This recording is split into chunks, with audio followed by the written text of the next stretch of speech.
Good morning friends, मैं हूं शिव और आप देख रहे हैं एजुकेशन हब। आज हम इकोनॉमिक्स का सप्लाई एनालिसिस इसको आगे कंटिन्यू करने जा रहे हैं। तो स्वागत है आपका इस नए वीडियो में। और आज सप्लाई एनालिसिस में हम आज कवर करेंगे वेरिएशन इन सप्लाई। ठीक है, लास्ट वीडियो में हम लोगों ने exceptions to the law of supply cover कर लिया था।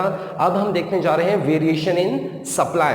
अब ये जो वेरिएशन इन सप्लाई है, सबसे पहले ये थ्योरी किस पे डिपेंड है, सबसे पहले वो देखना होगा।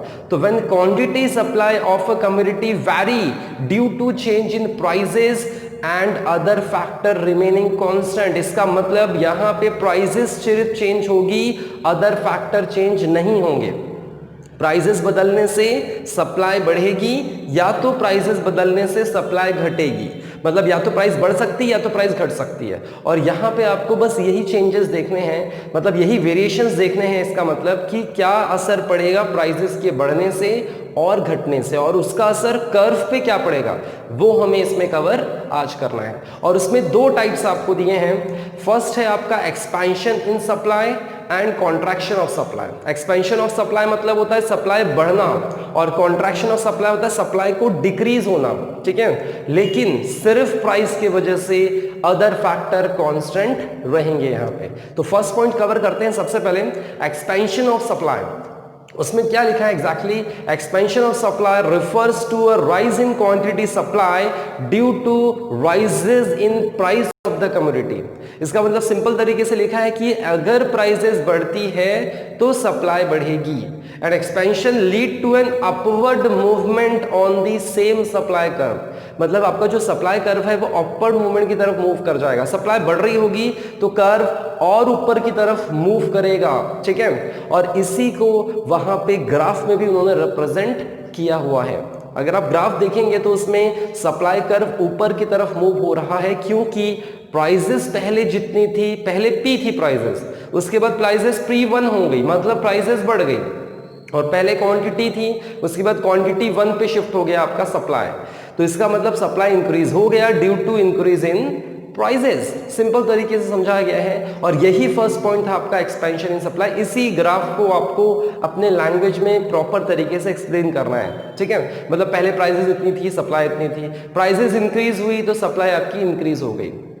और यही पॉइंट है कर्व के ऊपर भी आपको ये लिखना है कि अपवर्ड मूवमेंट की तरफ कर्व शिफ्ट होता हुआ नजर। का फर्स्ट पॉइंट जिसमें हम लोगों ने देखा कि प्राइस बढ़ने की वजह से सप्लाई आपकी इंक्रीज हो रही है। अब सेकंड पॉइंट की ओर बढ़ते हैं, और सेकंड पॉइंट में कॉन्ट्रैक्शन ऑफ सप्लाई है। कॉन्ट्रैक्शन ऑफ सप्लाई मतलब क्या है? Contraction of supply refers to a fall in quantity supply due to fall in the prices. Supply decrease हो रही है due to fall in prices. और इस केस में कर्व के ऊपर क्या असर होगा? Curve of course downward movement की तरफ शिफ्ट होगा। एक्सपेंशन में कर्व अपवर्ड मूवमेंट की तरफ शिफ्ट हो रहा था, कर्व यहां पे डाउनवर्ड मूवमेंट की तरफ शिफ्ट हो रहा है, और इसी को कॉन्ट्रैक्शन इन सप्लाई कहा जाता है। ठीक है, और कर्व का उसका जो असर है वो आपको ग्राफ में भी दिख रहा होगा कि पहले प्राइसेस P थी, अब प्राइसेस P1 हो गई। प्राइसेस इसका मतलब पहले के मुकाबले डिक्रीज हो गई। पहले क्वांटिटी था Q और अब हो गया Q1 की तरफ, मतलब आपकी सप्लाई अंदर की तरफ शिफ्ट हो रहा है, मतलब कम हो रहा है। सिंपल सी बात है। और यहाँ पे इसका असर कर्व के ऊपर दिखता है, और इसीलिए इसको कॉन्ट्रैक्शन ऑफ सप्लाई कहते हैं। और इसी ग्राफ को अपनी लैंग्वेज में आपको अच्छे से एक्सप्लेन करना है। ठीक है, मतलब वही वाई एक्सिस पे क्या है, एक्स एक्सिस पे क्या है। ठीक है, एक्स एक्सिस पे आपको क्वांटिटी सप्लाई लिखना है, वाई एक्सिस पे आपका प्राइस है। ठीक है, उसके बाद आपको फिर कर्व के मूवमेंट के बारे में बात करनी है कि पहले प्राइस कितना था और उसके हिसाब से सप्लाई कितनी थी। फिर प्राइस जो हो गया वो कितना हो गया? पी ओपी से लेकर OP1 हो गया, OP से लेकर OP1 की तरफ प्राइस शिफ्ट हो रहा है। और फिर पहले डिमांड सप्लाई कितनी थी? OQ से लेकर OQ1 हो गया, मतलब सप्लाई पहले के मुकाबले कम हो गई due to decrease in prices. तो ये था आपका overall contraction and expansion in supply. Next point आता है change in supply. Changes in supply में यहां पे आपको कांस्टेंट प्राइस रखना है, अदर फैक्टर यहां पे बदलेंगे। अदर फैक्टर या तो फेवरेबल होंगे या तो अनफेवरेबल होंगे, और उसके वजह से सप्लाई में इंक्रीमेंट या फिर डिक्रीमेंट हो सकता है। सप्लाई इंक्रीज होगी या फिर डिक्रीज होगी। तो यहां पे देखिए क्या लिखा है, when other factor changes price remain constant. जहां पे प्राइस कांस्टेंट रहेगी, अदर फैक्टर बदलेंगे, that is the known as changes in supply. और इसके भी दो टाइप हैं, increase in supply, decrease in supply. Increase in supply due to change in other factor, और डिक्रीज इन सप्लाई वो भी due to change in other factor, लेकिन favourable हो या फिर अनफेवरेबल, इसको हम लोग देखते हैं और उसका असर कर्व पे पड़ेगा।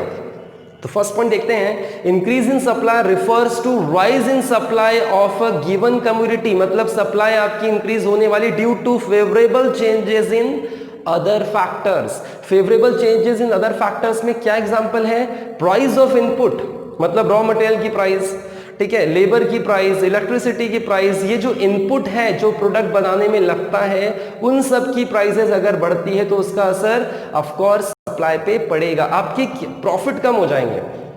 मतलब या तो हो सकता है कि आपका प्रॉफिट इंक्रीज हो तो आप सप्लाई बढ़ाओगे, या तो हो सकता है आपका प्रॉफिट डिक्रीज हो, ठीक है। अगर आपका प्रॉफिट डिक्रीज होगा तो आप सप्लाई घटा दोगे। यहां पे एग्जैक्टली क्या है, फेवरेबल चेंजेस। फेवरेबल चेंजेस मतलब आपको फायदा हो रहा है, आपका जो इनपुट कॉस्ट है वो डिक्रीज हो रहा है, इंक्रीज नहीं हो रहा है। हाँ, मैंने शायद इंक्रीज बोला था, डिक्रीज हो रहा है, उसके वजह से आपका प्रॉफिट इंक्रीज होगा। और अगर आपका प्रॉफिट इंक्रीज होगा तो आप क्या करोगे, सप्लाई ज्यादा बढ़ा दोगे। फॉल इन टैक्सेस, टैक्सेस कम हुआ, आपका प्रॉफिट उतना कितना बढ़ जाएगा। टेक्नोलॉजी अपग्रेड आपने किया, टेक्नोलॉजी में इंप्रूवमेंट ला दिया, आपकी कॉस्ट कम हो जाएगी, आपकी बनाने की कॉस्ट, प्रोडक्ट को बनाने की कॉस्ट, कीमत कम हो जाएगी। कीमत कम हुई तो आपकी इनकम बढ़ेगी, तो कंपनी क्या करेगी, कंपनी सप्लाई को इंक्रीज कर देगी। It is the favourable changes, लेकिन प्राइस रिमेनिंग कांस्टेंट रहेगा, ठीक है। तो ये था, और इसका असर कर्व पे क्या पड़ेगा, द सप्लाई कर्व राइटवर्ड की तरफ, मतलब यहां पे कर्व मूव हो रहा है। वहां पे क्या था, हमने देखा था उसमें कि वो अपवर्ड और डाउनवर्ड हो रहा था, यहां पे कर्व मूव हो जाएगा rightward of the original supply curve. जैसे ग्राफ में आप देख रहे हैं, तो ग्राफ में क्या होगा कि कर्व मूव हो रहा है, राइटवर्ड की तरफ शिफ्ट हो रहा है, और इससे ये पता चलता है, इसका मतलब कि आपकी सप्लाई इंक्रीज हो गई due to favourable changes in other factor. और वहां पे क्लियरली नजर आ रहा है प्राइस बिल्कुल भी फिक्स्ड है, प्राइस चेंज नहीं हो रही है, सिर्फ अदर फैक्टर बदलने की वजह से सप्लाई आपकी इंक्रीज हो गई, ठीक है।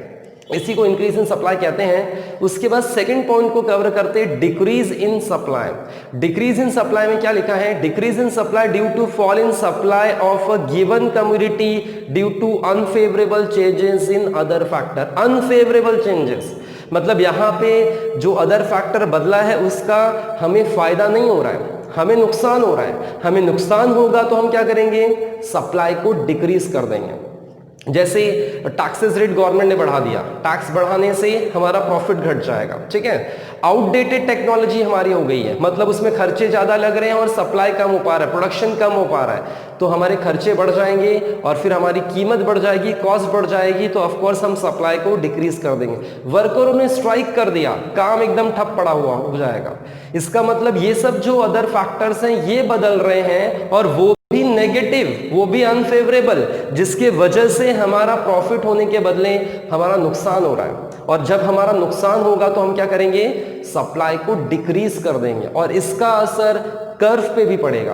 पहले कर्व राइटवर्ड की तरफ शिफ्ट हो रहा था इंक्रीज इन सप्लाई में, अब आपका कर्व लेफ्टवर्ड की तरफ शिफ्ट होगा, मतलब कर्व अंदर की तरफ शिफ्ट हो जाएगा। क्यों, क्योंकि सप्लाई डिक्रीज हो रही होगी, इसीलिए ग्राफ में भी वही रिप्रेजेंट हो रहा है कि कर्व जो है वो राइटवर्ड की तरफ, सॉरी लेफ्टवर्ड की तरफ शिफ्ट हो जाएगा, क्योंकि सप्लाई पहले के मुकाबले डिक्रीज हो चुकी है। तो इस तरह से था आपका डिक्रीज इन सप्लाई। तो सिंपल सी बात है, वहां पे अगर आप चारों कंसेप्ट देखेंगे तो सप्लाई में चेंजेस हो रहे हैं, लेकिन पहला जो पॉइंट था हमारा उसमें प्राइस के वजह से हो रहा था, यहां पे अदर फैक्टर के वजह से हो रहा है। बस इतना आपको याद रखना है, तो आराम से आप ये 4 पॉइंट लिख सकते हैं। और कर्व यहाँ पे ग्राफ आपको बनाना बड़ा जरूरी है।